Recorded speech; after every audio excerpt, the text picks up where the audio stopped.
नमस्कार। पिछले वीडियो में हमने मगध साम्राज्य के उत्कर्ष में हर्यक वंश, तत्पश्चात शिशुनाग वंश और शिशुनाग वंश के पश्चात हमने नंद वंश के योगदान के ऊपर वो चर्चा की थी कि किस प्रकार से हर्यक वंश, शिशुनाग वंश और नंद वंश के शासकों ने मगध महाजनपद को एक साम्राज्य के रूप में स्थापित करने में वो अपना महत्वपूर्ण योगदान दिए। 323 ईसा पूर्व के लगभग अंतिम नंद सम्राट घनानंद को है वो सिंहासन से हटाकर चंद्रगुप्त मौर्य ने है वो मौर्य वंश की स्थापना की। देखिए, लगभग चौथी शताब्दी ईसा पूर्व में अंतिम नंद सम्राट घनानंद के समय भारत की जो पश्चिमोत्तर सीमा थी, उस पश्चिमोत्तर सीमा पर मैसिडोनिया या मकदूनिया के शासक सिकंदर, जो इस समय तक संपूर्ण यूनान का शासक बन चुका था, आक्रमण हुआ और पश्चिमोत्तर भारत पर सिकंदर की विजय के फलस्वरूप जो पश्चिमोत्तर भारत था उसकी राजनीतिक स्थिति में आमूलचूल परिवर्तन हुआ। इस आमूलचूल परिवर्तन के फलस्वरूप पश्चिमोत्तर सीमा पर स्थित स्वतंत्र और अर्ध स्वतंत्र राज्यों, साथ ही साथ गणतंत्रात्मक शासन व्यवस्था वाले राज्यों, जिन्हें गणराज्य कहा गया है, उन गणराज्यों का है वो एक प्रकार से अंत हो गया और इस संपूर्ण पश्चिमोत्तर भारत पर यूनानी शासन व्यवस्था है वो स्थापित की गई।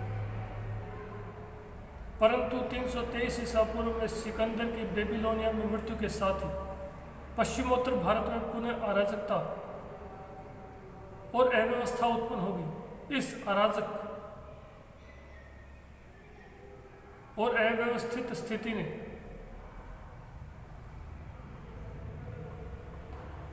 जो है वो एक प्रकार से पुनः पश्चिमोत्तर जो भारत था उसमें अव्यवस्था उत्पन्न कर दी और सिकंदर की मृत्यु के बाद इस अराजक और अव्यवस्थित स्थिति का लाभ जो है वो चंद्रगुप्त मौर्य ने उठाया।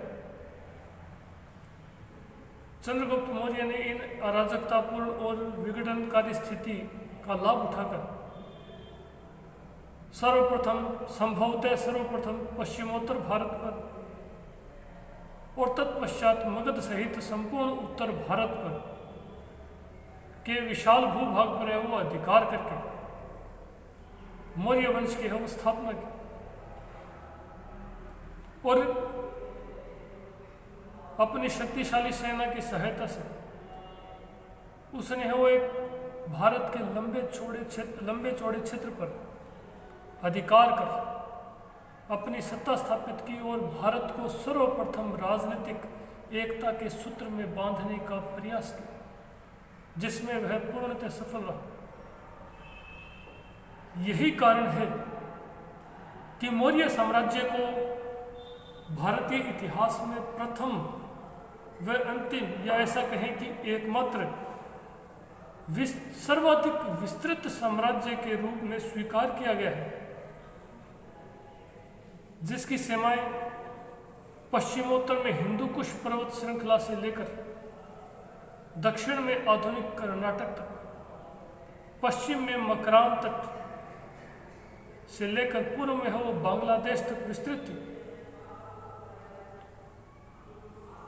जिसका उल्लेख सर्वप्रथम हमें विष्णु पुराण में मिलता है।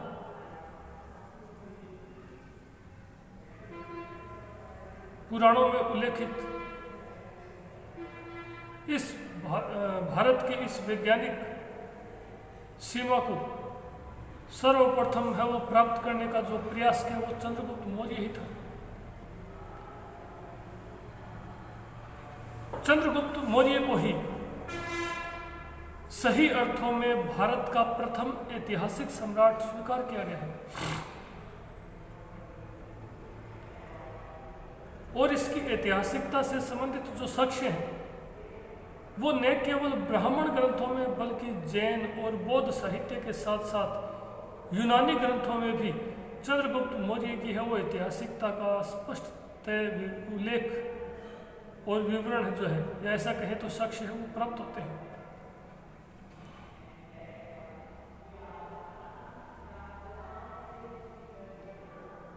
तीन सौ 22 या 23 ईसा पूर्व के लगभग चंद्रगुप्त मौर्य ने वो मगध पर अधिकार कर मौर्य वंश की स्थापना की। उसका शासनकाल जो है वो 322-23 ईसा पूर्व से लेकर 298 ईसा पूर्व तक है वो माना जाता है। चंद्रगुप्त मौर्य का जो प्रारंभिक जीवन है, प्रारंभिक जीवन के बारे में हमें जो पौराणिक ग्रंथ हैं या जो पुराण है, ब्राह्मण ग्रंथों से संबंधित जो पौराणिक ग्रंथ हैं, जैन ग्रंथ और बौद्ध ग्रंथ हैं और यूनानी लेखकों के जो ग्रंथ हैं, उन ग्रंथों में कुछ जानकारी है वो प्राप्त होती है, परंतु यह जानकारी इतनी अधिक अपूर्ण और अस्पष्ट है कि किसी भी निष्कर्ष पर पहुंचना संभव नहीं है। भिन्न भिन्न ग्रंथों में उसके प्रारंभिक जीवन के बारे में अति अल्प जानकारी प्राप्त होती है और अलग अलग जानकारी प्राप्त होती है। इसी कारण किसी एक निश्चित मत पर पहुंचना अत्यंत ही कठिन कार्य है। चंद्रगुप्त मौर्य के अगर प्रारंभिक जीवन के बारे में हम अगर चर्चा करते हैं तो सर्वप्रथम प्रश्न यह उठता है कि वह किस वंश से संबंधित था। चंद्रगुप्त मौर्य किस वंश या जाति से संबंधित था, यह अत्यंत ही विवादित है। मौर्य वंश के संस्थापक चंद्रगुप्त मौर्य का जो प्रारंभिक जीवन, उसके माता पिता से संबंधित जानकारी, उसके वंश या जाति का जहाँ तक प्रश्न है, विभिन्न ऐतिहासिक स्रोतों में इस विषय में है वो भिन्न भिन्न वृत्तांत और मत मिलते हैं। अलग अलग ग्रंथों में उसे अलग अलग नामों से पुकारा गया, यानी उसके नामों के ऊपर भी एकमतता नहीं है। अगर सर्वप्रथम यूनानी इतिहासकारों की बात करें तो यूनानी इतिहासकारों ने ही चंद्रगुप्त मौर्य को अपने ग्रंथों में है वो अलग अलग नामों से संबोधित किया है। यूनानी इतिहासकारों में जहाँ स्ट्रेबो है, एरियन है और जस्टिन का जहाँ तक प्रश्न है, स्ट्रेबो, एरियन और जस्टिन, इन तीनों ही यूनानी इतिहासकारों ने सेंड्रोकोटस के नाम से इसे संबोधित किया है। सेंड्रोकोटस। वही प्लूटार्क जो कि यूनानी इतिहासकार है, उसने चंद्रगुप्त मौर्य को एंड्रोकोटस के नाम से संबोधित किया है। वही यूनानी इतिहासकार फिलार्कस ने चंद्रगुप्त मौर्य के लिए सेंड्रोकोप्टस शब्द का प्रयोग किया है। न केवल यूनानी इतिहासकारों ने बल्कि भारतीय इतिहासकारों ने भी चंद्रगुप्त मौर्य के लिए भिन्न भिन्न नामों का प्रयोग किया। देखिए, यूनानी इतिहासकारों द्वारा ये जो चंद्रगुप्त मौर्य के लिए शब्द जो नाम जो काम में लिए गए हैं, सेंड्रोकोटस, एंड्रोकोटस और सेंड्रोकोप्टस, इन नामों की चंद्रगुप्त मौर्य के साथ पहचान करने का जो श्रेय है वो सर्वप्रथम सर विलियम जोन्स को दिया जाता है। सर विलियम जोन्स ही प्रथम विदेशी पुरातत्ववेत्ता और इतिहासकार थे जिन्होंने इन नामों की पहचान है वो चंद्रगुप्त मौर्य के साथ की थी। न केवल यूनानी बल्कि भारतीय इतिहासकारों ने भी अपने ग्रंथों में चंद्रगुप्त मौर्य के लिए अलग अलग शब्दों का प्रयोग किया है, अलग अलग नामों का प्रयोग किया है। मुद्रा राक्षस, जो कि विशाखदत्त का एक प्रसिद्ध नाटक है, जो कि भारतीय इतिहास का प्रथम जासूसी उपन्यास भी माना जाता है। इस मुद्रा राक्षस नाटक में चंद्रगुप्त मौर्य को है वो चंद्रसिरी चंद्रश्री, प्रियदर्शन और वर्षल जैसे नामों से संबोधित किया गया है। इसी प्रकार जहां तक उसके वंश का प्रश्न आता है या चंद्रगुप्त मौर्य के वंश से संबंधित प्रश्न आता है, वहां पर भी ऐतिहासिक स्रोतों में चंद्रगुप्त मौर्य से के वंश से संबंधित अनेक साक्ष्य हमें प्राप्त होते हैं, परंतु उसके प्रारंभिक जीवन की भांति ही उसके वंश से संबंधित ये साक्ष्य भी इतने अधिक अस्पष्ट और विरोधी हैं कि किसी एक निर्णय या निष्कर्ष पर पहुंचना है वो आसान नहीं है। जिस प्रकार उसके प्रारंभिक जीवन से संबंधित अत्यंत ही अस्पष्ट और परस्पर विरोधी मत मिलते हैं, उसी प्रकार उसके वंश या जाति से संबंधित जो साक्ष्य हैं वो भी हमें भिन्न भिन्न ग्रंथों में मिलते हैं, परंतु इतने अधिक अस्पष्ट और विरोधी हैं कि किसी एक निष्कर्ष पर नहीं पहुंचा जा सकता।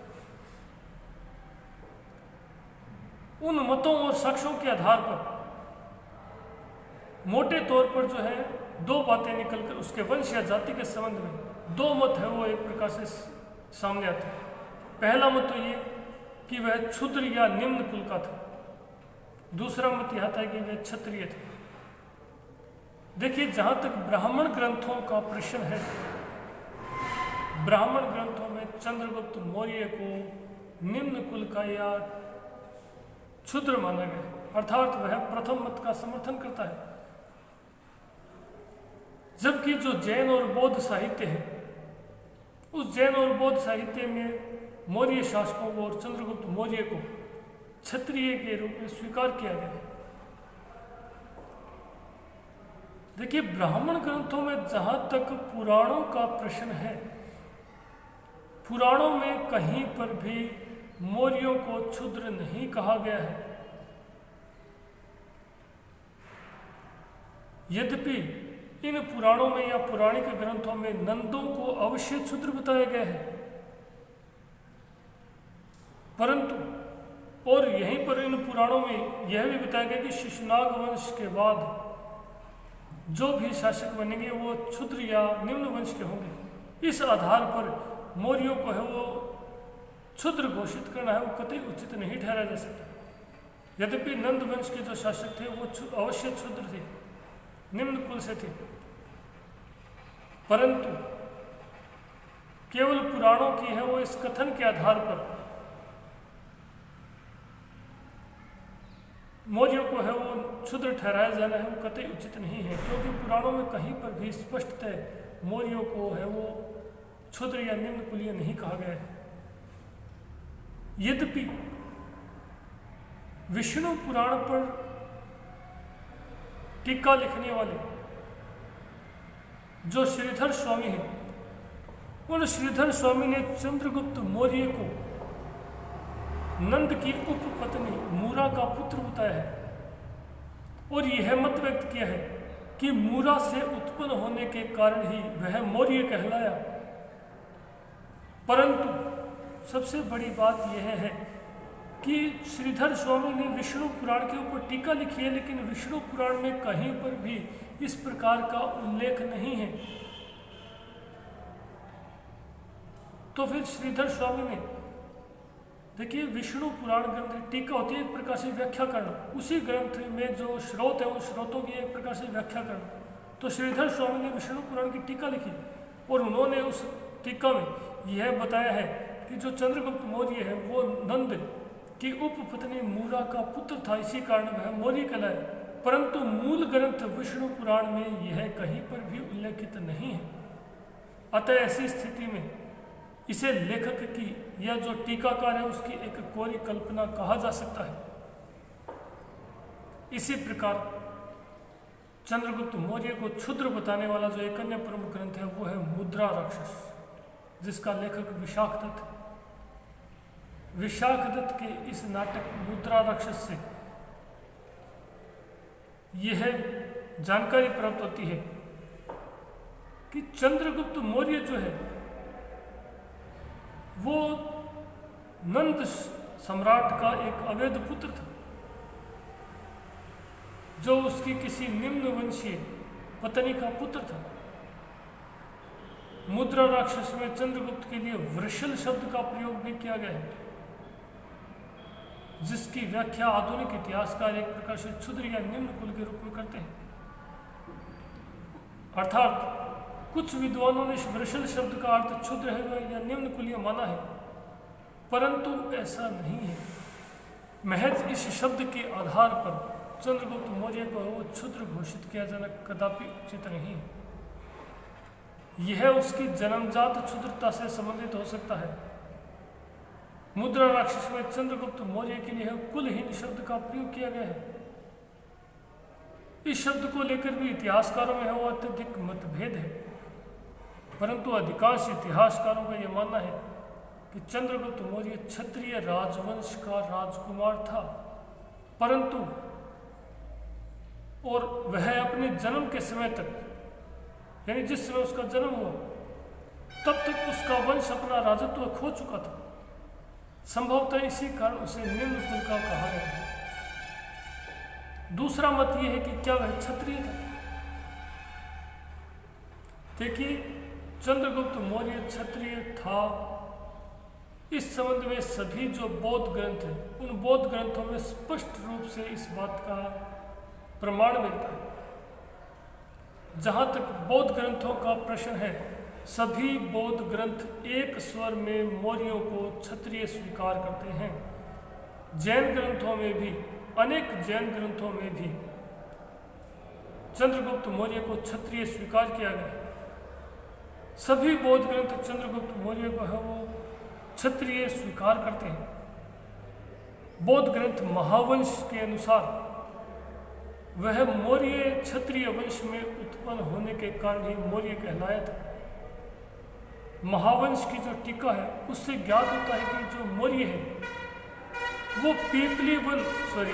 शाक्यों की ही एक शाखा थी, जो कालांतर में है वो पीपलीवन में जाकर है वो बस गई थी। यही कारण है कि जो 16 महाजन, जब हम बौद्ध ग्रंथों में 10 गणराज्यों का उल्लेख पढ़ते हैं तो वहाँ पर पीपलीवन के मौर्यों का उल्लेख भी मिलता है। जैन ग्रंथ महापरिनिर्वाण सूत्र में भी चंद्रगुप्त मौर्य को वो क्षत्रिय कुल में उत्पन्न माना गया है। अर्थात जैन ग्रंथ भी चंद्रगुप्त मौर्य को है वो क्षत्रिय के रूप में स्वीकार करते हैं। परिशिष्ट पर्वन में भी इस तथ्य को स्वीकार किया गया है। जहाँ तक यूनानी लेखकों का संबंध है, यूनानी लेखकों में केवल जस्टिन ने ही चंद्रगुप्त मौर्य की है वो वंश उत्पत्ति के संबंध में लिखा है। अन्य यूनानी इतिहासकारों के ग्रंथों में कहीं पर भी चंद्रगुप्त मौर्य के वंश या जाति का उल्लेख नहीं मिलता। जस्टिन के ग्रंथ से ज्ञात होता है, या जस्टिन जो है उसने अपने ग्रंथ में चंद्रगुप्त मौर्य को वो निम्न कुल या साधारण कुल से संबंधित माना है, परंतु इसका तात्पर्य यह नहीं है कि वह क्षुद्र या निम्न कुल से संबंधित था। संभवतः यह इसलिए कहा गया है कि चंद्रगुप्त मौर्य के जन्म के समय उसका परिवार संपन्न नहीं था। संभवतः यह उसकी सामाजिक स्थिति के आधार पर ही कहा गया था। इस प्रकार चंद्रगुप्त मौर्य क्षुद्र था अथवा क्षत्रिय था, इस संबंध में है वो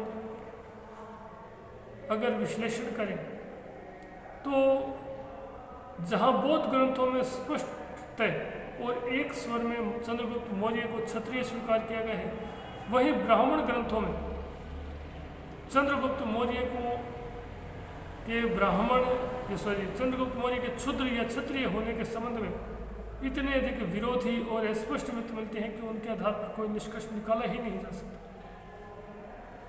यद्यपि अधिकांश जैन ग्रंथों में उसे है वो क्षत्रिय स्वीकार किया गया है।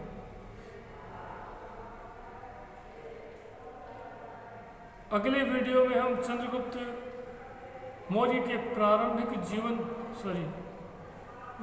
चंद्रगुप्त मौर्य का जो प्रारंभिक जीवन है उस प्रारंभिक जीवन के बारे में भी हमें अत्यंत ही अल्प और अस्पष्ट जानकारी प्राप्त होती है।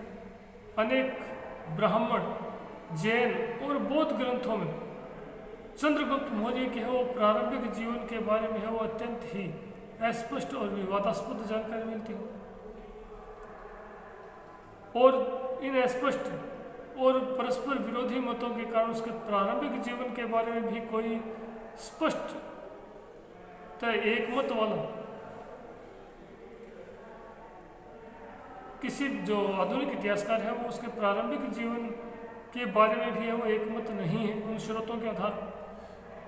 अगले वीडियो में हम चंद्रगुप्त मौर्य की उपलब्धियों के ऊपर हम चर्चा करेंगे। धन्यवाद।